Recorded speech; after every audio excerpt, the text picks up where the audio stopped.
Welcome to another edition of Bite-Sized Titans. I am your host, James Schmeitz. This is a Bite-Sized Network production. Titans travel to Saints week 1. We finally have NFL football, folks. No more preseason. We are live. Thankfully, the Titans aren't the Chiefs right now because they are 0-1. Tennessee still has not lost a game. First game this weekend is at the New Orleans Saints. It's a new era in New Orleans. Out is Andy Dalton, in is Derek Carr, the longtime Oakland/Los Angeles Raider, is the new quarterback in New Orleans. Signed a 4-year deal with them after spending his first 9 seasons with the Raiders. Biggest news of the game is Alvin Kamara is out. He has got a suspension, so he misses the first 3 or 4 games. Today, I am wearing my Julio Jones jersey. We didn't get to enjoy this one very much. He was not very good for Tennessee. However, it's the only jersey I have, so that's one we're rocking. Hopefully, DeAndre Hopkins has a little bit better season than Julio did for the Titans. So, first up, we're going to talk about the Saints offense. Like I said, it's a little tricky to compare this year to last year because of Derek Carr entering the fold, new quarterback. Don't know how the system's going to change with him. Missing running back Alvin Kamara's out. They did sign Jamal Williams. So I'm not going to go over any of their offensive stats from last year. I just don't think they're relevant. Their team offensive stats with Derek Carr replacing Andy Dalton / Jameis Winston. Derek Carr is reuniting with Dennis Allen. He was his first head coach in Oakland when Derek Carr was a rookie. He played all of 4 games for him, went 0-4, and then Dennis Allen got fired. So it was quite a short-lived stint.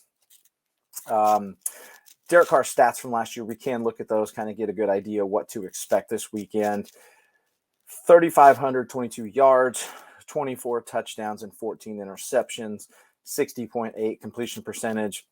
He was benched for the last 2 games. It was an injury prevention type deal. Needed to make sure he didn't get hurt. I think there was a kicker in his contract. He had a mega contract, but it had it was a weird, goofy stuff at the end. And if he got hurt, it would make him guaranteed. So they pulled him to make sure nothing happened there.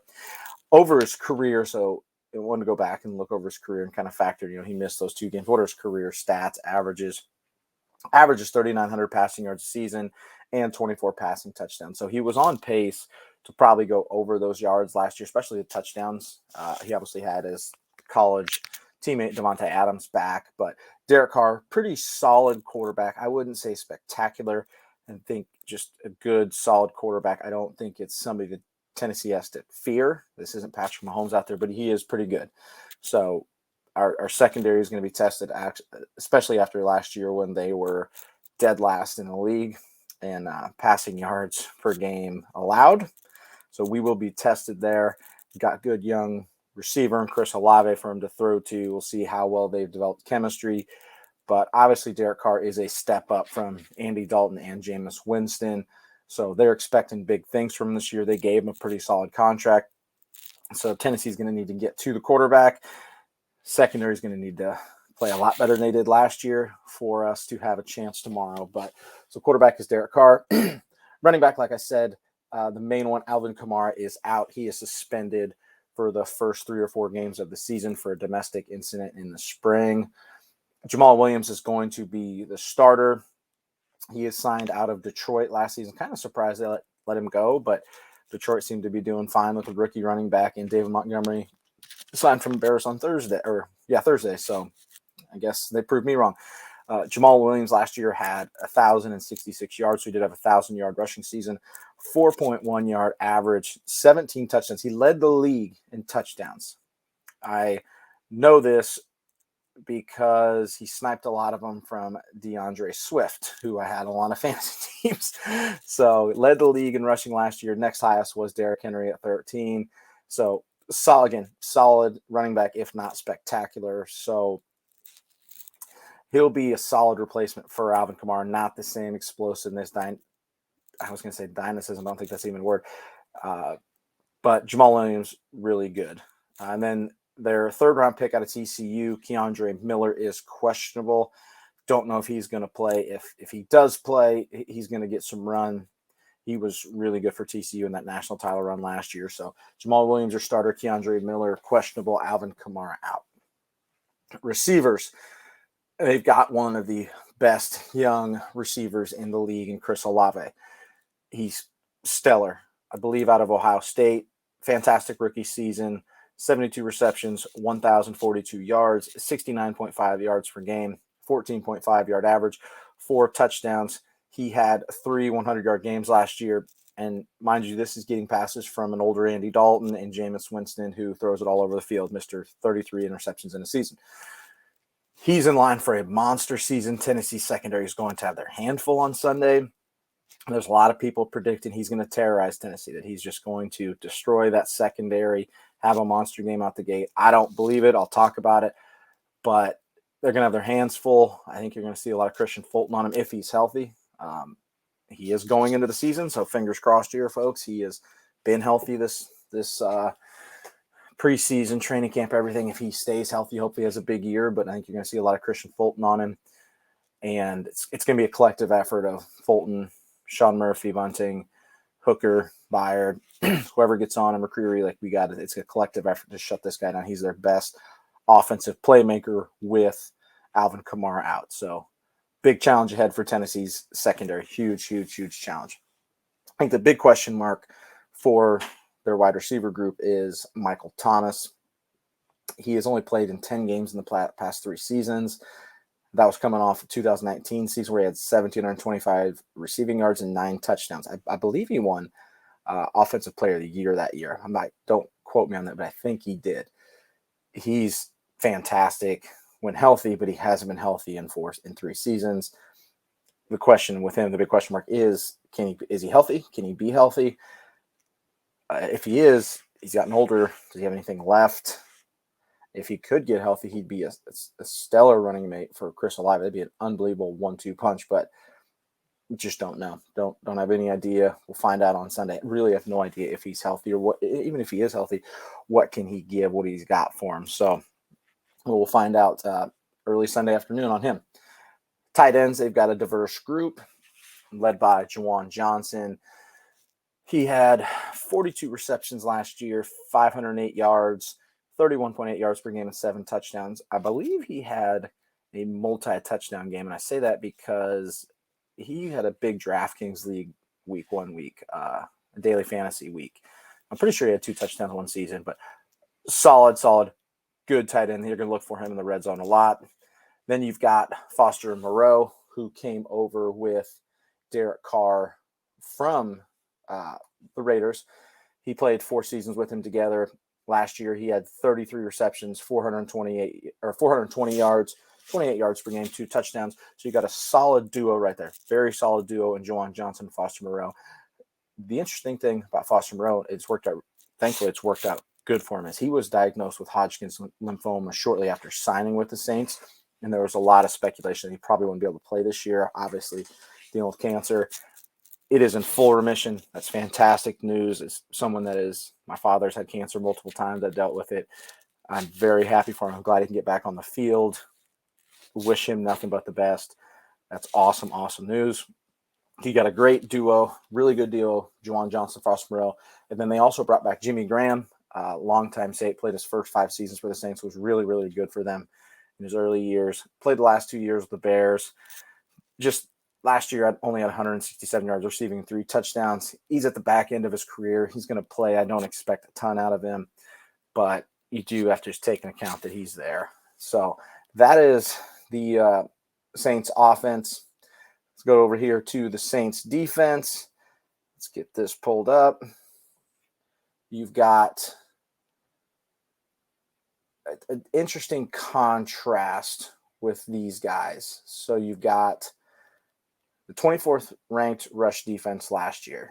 They allowed 130.5 yards per game, but their passing defense was stellar. They were second in the league in passing defense yards allowed per game, finished 6th in sacks with 48. So you got a wild contradicting dynamic there. So I think Henry's in for a huge day. They still have Cam Jordan on the defensive line. He's pretty good. They obviously finished 6th in sacks. So this new offensive coordinator the Titans got, we're talking about more of a balance. This could be one where they just let Derrick Henry run wild, just hand him the ball. Maybe we'll probably see a lot of Tajay Spears too. Give Derrick Henry a break. I think that's going to be a big theme this year is Tajay playing some to help keep Derrick fresh. So I expect Derrick Henry to be in for a huge day. Especially that passing defense is stellar, man. 2nd in the league, 6th in sacks. It's going to put a lot of pressure on our brand new offensive line. They had 48 sacks last year in 17 games. You got roughly just under 3 a game. It's pretty good. And they did a lot of it without Marshawn Lattimore, too, their best cornerback, who missed most of the year. So he'll play a bunch today. It's going to be – obviously they're going to focus on the run because they're seeing the same numbers I am. And obviously they're way smarter at football than me, and they've probably scouted this game 6 months ago. So I just recently pulled up all these stats. So they're ahead of me on this. So they're going to try to stop Henry. So Treylon Burks and D. Hopkins, Chig, they're going to have to be involved. Obviously, you didn't sign. They're all big parts of this offense. But to open up running lanes for Derrick Henry against that crappy rush defense, they're going to have to be involved. And Titans are going to have to be able to throw the ball, especially against the 2nd in the NFL passing defense. Like they have to be able to pass the ball. So I think Derrick Henry's going to have a huge game. I think he's going to show everybody he's not washed up yet. He's got one more year in him. And we'll see on the passing. Keys a lot of that offensive line's key. The offensive line's got to be able to keep Tannehill upright. We'll talk about that more later. But defense, they've got an interesting elite knowledge. It's actually kind of similar to Tennessee's. Tennessee had the number 1 defense in rushing yards allowed per game last year. Might have been number, maybe like 5th. It was in the top 5. And then the absolute worst in passing defense. So just a similar contradicting of styles and players. And this one was really good and one went to complete crap. So I guess from that front, opposites, but very, very similar. Next up, we've got our injury watch. Obviously, first game this year, so a lot of healthy teams. This is the healthiest we'll see Tennessee all year. We know how their injury watch goes, how their injury report is. There was about 6 guys on it. It's usually about 27, so let's enjoy it. Hopefully it lasts. For the Saints, we talked about Keandre Miller, the rookie running back. He is questionable with a hamstring injury. They've got wide receiver Traquan Smith. He's out with a groin injury. And then safety JT Gray is also out with a shoulder injury. So for the Saints, pretty small one too. The only one that you're really watching is Keandre Miller. Will he or will he not play? Offensively for Tennessee, Treylon Burks was a full participant in practice on Friday. He is good to go, folks. This is huge news considering that injury in the joint practices versus Saints was it didn't look good. I predicted that was an ACL tear, just the way he landed, fell, and then tried to walk and tripped, fall down. Like, I thought we were in bad news Bears territory. So it's fantastic news that he's playing full participant. He is a go. And the other big one is Dylan Radunes is questionable from that ACL recovery that he tore in, I think it was late November, early December. Not as important out the gate. You know, we want him to get healthy. I don't expect him to play tomorrow. He's on the depth chart, the backup right guard and right tackle. I don't see him playing. I think he might need a couple of games. He just started practicing not too long ago, but he'd be really important if Chris Hubbard struggles at right tackle. That's where he'd be really important, is to fill that spot and try to play that spot. It'll be interesting to see how this goes with him, how long he takes him to fully go, and does he take that right tackle spot? I don't know. It's Chris Hubbard's to lose right now, and then when Nicholas Petit-Frere comes back, I don't know if they'll automatically give it to him, but so he is questionable. But it's great to see he's on the roster and didn't go on the PUP list right away. So good for him. Fast recovery from ACL surgery. As somebody, I had ACL surgery just 13 months ago. I know exactly how it is, and so that's impressive. Good for him. Defensively, big one is Harold Landry is questionable, not his ACL, which is great. It's an abdomen issue. So I don't know if he's going to play or not. Hopefully he does. I'd love to see him back on the field to get that front back together. But looks like it'll be a game time decision there with his abdomen injury. And then backup cornerback Trey Avery is out with a hamstring. That hurts the depth a little bit, but that's all right. We can survive without him, but it does hurt the depth quite a bit. Next up, we're going to go into our key matchups here. Biggest and most important one, and I think you'll hear me say this a lot this year, I think this is going to be the biggest key to Titan season, is their offensive line. So, of course, what I'm going to be looking at is our new offensive line, our pieced together offensive line with 4 new starters versus the Saints defensive line. How are we going to hold up against the Saints defensive line that had the 6th most sacks last year? Obviously, Tannehill got beat up last year, hit a lot, rolled up on his ankles, multiple surgeries, missed games, had a down year compared to 2-3 years prior to that with Titans. Can the offensive line keep those backers, those defensive linemen out of the backfield? Don't give up sacks. Can they create running lanes? Can we attack that really crappy rush defense they had last year? It's the biggest key to this game, and it's probably the biggest key to the whole season. Will Tennessee's line not be as bad as predicted? It's predicted to be one of the worst in the league. I don't think it's that bad, but there's a lot of question marks. It's Andre Dillard at left tackle, who was a first-round pick, but then got beat out in Philadelphia. Skoronski playing left guard. He's a rookie. Brewer moving to center from left guard. Brunskill coming over from the Niners at right guard, and then Hubbard is the starter right tackle, but who's going to take that spot? Who's going to fill it and be the guy, especially these first 6 games? A lot of question marks on that offensive line. Hopefully, I think they're going to hold up, but again, I'm a homer. Obviously, Titans, big time homer, so hopefully they'll hold up. We just do not know. Just do not know. A huge question mark, and that's going to be the main thing I'm watching tomorrow. Number 2 key matchup of the game is the Saints passing game versus the Titans secondary. Titans dead last passing yards per game last year in the NFL. They were truly awful. And then the Saints bring in Derek Carr, got one of the best young receivers in the league in Chris Olave. How are we going to hold up? How are we going to do against them? So offensively, it's the offensive line. Defensively, it's the secondary. 2 biggest problems last year were the offensive line and secondary. Did a lot of work on the offensive line. Secondary, you signed Sean Murphy-Bunting. You're hoping Amani Hooker's healthy this year. He missed a ton of games last year. Same thing with Christian Fulton. Both are really good when healthy, but both missed a lot of games last year. Roger McCreary, I think, played the most snaps in the NFL last year, which was awesome. And he was up and down rookie. And he's going to move in the slot more. He'll play a lot. Molden's healthy. He's going to play backup safety. I assume he'll play some nickel. So we got a lot of guys that were hurt that are healthy, and hopefully they stay that way. But with that group together, will they improve over what they did last year? I think they will. But again, have to see it. I have more faith in our secondary than I have in our offensive line. I think our secondary is really good when healthy. Byard, Hooker are one of the best duos at safety in the league, but Hooker missed a lot of games. I think Christian Fulton is a very good corner when healthy. Missed a lot of games last year. Molden missed a lot of games. McCreary was a rookie, and then you bring over Sean Murphy-Bunting, who was not great. He's had better years. He struggled a little bit with the Bucs, but I'm hoping for a bounce back from him. So I like the group. Especially, I like the group better than I do line.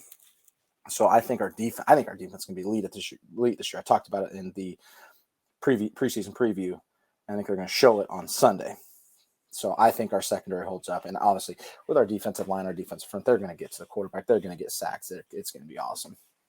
And then the last thing I'm watching, I think a lot of people will be, is Tim Kelly's first game as the offensive coordinator. Says it's going to be more balanced attack. Didn't draft a receiver. Thankfully, we brought in DeAndre Hopkins. So you've got Burks, Hopkins, Chig. You're expecting huge second-year jumps from Chig, Treylon Burks. They need to make big jumps for this offense to hum along. If they don't, we're in trouble. You hope D-Hop's still got something left in him. I think he does. There's a monster GQ article I want to read, and he talks about the teams nobody wanting him. I think he's still got it. He's looked great in practice. Him and Tannehill have had a great connection. His passes have been great. And the thing with D-Hop is maybe he loses some of his explosiveness, whatever. It's not who he was. Like Julio was a fast, quick twitch guy. It's not who D-Hop ever is. Better route runner. But his hands, he's got great hands. So Tannehill just puts the ball in the vicinity. D-Hop's going to get. Remember the touchdown catch to win the game when Kyler Murray threw it to the end zone? It was the iconic one where he went up and got it, and you could see the Jordan logo. Like, D-Hop was a dog. And he was on pace. He would have had 1,000 yards receiving last year had he not missed games. Suspended for 6. I think he missed a couple. If he wouldn't have missed games, he would have another 1,000-yard receiving season. He's not that many years removed. I think D-Hop still got it in him. Then the other receiver opposite him is Treylon Burks. Obviously going to play healthy, great. Will he make that second-year jump? He started to show towards the end of last season that he was getting it, figuring it out. You know, Pat put the asthma issues aside. The Eagles' concussion game ruined him. Had that touchdown catch, takes a helmet-to-helmet. Like, he was our only offense at the time. He looked like he was going to have a breakout back half. That took him out for a couple games. Obviously, he got hurt. He had turf toe in Indianapolis early in here because everybody gets hurt on that crappy turf up in Indy. So I think he's going to make a huge second-year jump. I think he's going to lead this team in receiving yards. I really do. Chig, same thing. Is he ready to take on a more prominent role? He has great efficiency stats from last year. I can't remember the exact stat, but I think it's yards per route run was only second to Travis Kelce for tight ends. Now, huge gap, huge difference in how many routes and yards, but because Chig didn't play that much last year, he's going to be more involved, and I think you're going to see a big jump from him this year too. The other questions going forward is how much is Tyjae Spears going to play? How much will he spell Derrick Henry? Will he take that third down receiving role? I think he will. Derrick Henry's not a great receiver. However, he did career highs in receiving yards last year. So Derrick Henry, get the ball in his hands. Like, he's not a great receiver, but the screens and stuff get him going. He was pretty good on it last year. So the question is, how much will he play? Will he play some slot? You know, Kyle Phillips is out. Can he slide out? Can he shift out, play those other spots, be more of a receiver? Will they play them together? I don't know. So the question there is, how much does he play? And then, or will it just be the Derrick Henry show? We'll see. I expect a big year from Derrick Henry to prove a lot of haters wrong, but I do expect Tyjae Spears to play quite a bit. So those are the three things I'm watching. I'm looking at the offensive line versus their defensive line, or revamped offensive line, our secondary versus their new quarterback and elite young receiver, and then Tim Kelly's first game as the offensive coordinator. So those are the things I'm watching. Predictions, folks. First prediction of the year. Current spread is Saints -3. I'm predicting the Titans win 28-24. I think Tennessee goes out, proves everybody wrong, gets us. This line bothered. I can't believe the Saints are favored. Like, everybody they can't get the 7-game losing streak out of their mouth. They just forget. Like, Tennessee, we're never, like, with Vrabel, we're always good. Maybe not elite, but we're always good. We're always hard-nosed. We always fight. I think Tennessee's going to come out and prove everybody wrong. Like, this isn't Justin Herbert next week playing us. I don't fear Derek Carr. I think he's good. He's not great. He's obviously better than Andy Dalton, but I don't have any faith in them. I'm not a believer. Titans win 28-24, folks. We score more than 19 points. We win 28-24. So I think Tennessee surprises everyone this weekend. Revamped offensive line holds up good, not great, good enough, better than last year. More balance on offense. I think D-Hop shows he still has it. You're going to start to see the Treylon Burks second-year improvement. Chig's going to have a big game. He's going to be involved. But the king is still the king, and the show goes through him, especially against a bottom-in-the-league rushing defense. It's going to be a big Derrick Henry show. Titans are going to win 28-24. Defensively, I think the Titans pass rush just mauls Derek Carr. I think you're going to see more of the playoff Titans Cincinnati Bengals defensive line. That's the last time Harold Landry played. He's back. Might take him a little time to get acclimated, but they're back. You had Arden Key, Aziz, Gibson, the guy that came over from the Bears. I think our defensive line is loaded. Our defensive front is loaded. That's going to help that secondary have a bounce back year. The secondary's at least healthy for today, but having that kind of pressure up front is going to make life a lot easier for that secondary back half. So Titans win 28-24. Everything, all the pieces come together. Tennessee's about to have another really good season and prove a lot of people wrong, folks. We're going to be the anti-Julio Jones this year. Going to be really good. We're going to be better than that. So, my boy, thank you guys for listening. If you like this, please like, subscribe, retweet it. To make sure you don't miss any of our bite-sized coverage. It's on YouTube, Twitter, Instagram. We currently cover the Vikings, Steelers, and my Titans. Everybody's got twice a week shows. Everybody else already got theirs posts this week. I'm late. Been a heck of a busy week for me getting this done on a Saturday morning before I got to go to work all day. Bears pod incoming and possibly more. You don't want to miss out. Make sure you like, subscribe, retweet it. You can also catch me every Thursday on the Bite Size Network on The Bounce talking NBA. It's our premier NBA show. And then every Wednesday at 9 p.m. talking Star Wars on Han Shot First. We got a kind of weird cult following there. So come join us. Thank you guys for listening. Hopefully, when I film my next one, my predictions are all right. Titans 28-24. Until next time, guys, tighten up.